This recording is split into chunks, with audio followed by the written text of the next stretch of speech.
Hello, filter!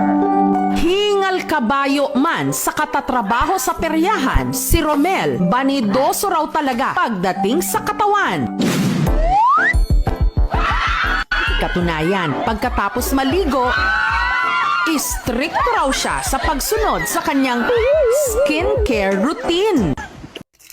Ito ang sabon gamit ko na pampapugi. Kahit walang banlaw-banlaw, pugi pa din.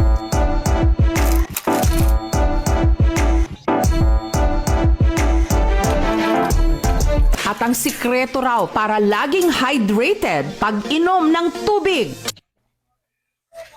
Ito ang gatas pampatulong sa pampapugi. Pero si Romel, hirap pa rin daw ma-achieve ang pangarap niyang glass skin, katulad sa mga Korean actor at singers. Maliban sa mabusisi, magastos din daw.